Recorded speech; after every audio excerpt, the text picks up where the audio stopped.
Hello दोस्तों, आज हम बात करेंगे तीन गुणों की। रज, तम और सत्व। इनको भू शक्ति, नील शक्ति और श्री शक्ति भी बोला गया है।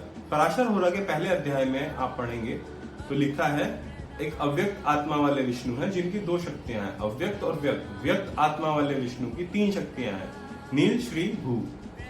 नील शक्ति का तमोगुण है, श्री शक्ति का सत्व गुण है, भू शक्ति का रजोगुण है। आइए समझते हैं तीन गुण है क्या। रजोगुण किसी भी प्रकार की वृत्ति है, किसी भी प्रकार की वृत्ति रजोगुण है। किसी भी प्रकार का कटाव तमोगुण है या नील शक्ति है, और इसका संतुलन या दृष्टा भाव श्री शक्ति या सत्व गुण है।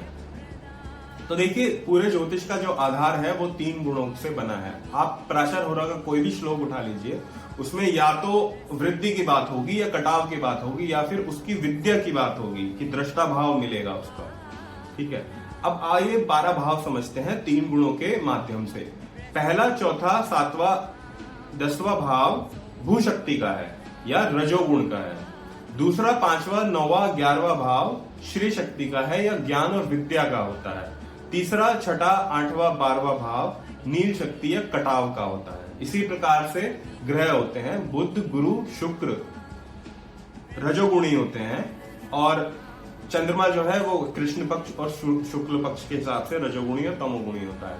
सूर्य, शनि, मंगल तमोगुणी होते हैं और गुरु सत्वगुणी होते हैं। अब आप इन तीन गुणों के माध्यम से समझ सकते हैं कि कौन सा ग्रह किस भाव में बैठा है तो वो वृद्धि देगा या कटाव देगा। अब बात आती है अच्छे बुरे की। वृद्धि हमेशा अच्छी नहीं होती और कटाव हमेशा बुरा नहीं होता, क्योंकि वृद्धि बुरे कर्मों की भी हो सकती है और कटाव बुरे कर्मों का भी हो सकता है। तो जो वृद्धि है वो हमेशा अच्छी नहीं है और कटाव हमेशा बुरा नहीं है। जैसे अध्यात्म के मार्ग में धरना, ध्यान, समाधि जैसी चीजें हमें नील शक्ति या अग्नि तत्व यानी कि कटाव से मिलती है, और इसी प्रकार जो वृद्धि है, रोग की वृद्धि हो सकती है, तो वो भी एक प्रकार के रज में ही गिना जाएगा, क्योंकि उसमें बढ़ रहा है। रजोगुण का मतलब अच्छा बुरा बढ़ना नहीं है, रजोगुण का मतलब है कुछ बढ़ रहा है, और तमोगुण का मतलब है कुछ कट रहा है।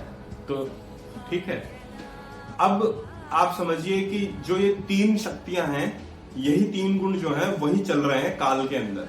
तीन गुण काल के अंदर चल रहे हैं, रज, तम, सत्व, रज, तम, सत्व। अब रज गुण क्या है? वृद्धि है, और तम गुण है कटाव, और उसको देखना जो दृष्टा भाव है वो है सत्व गुण।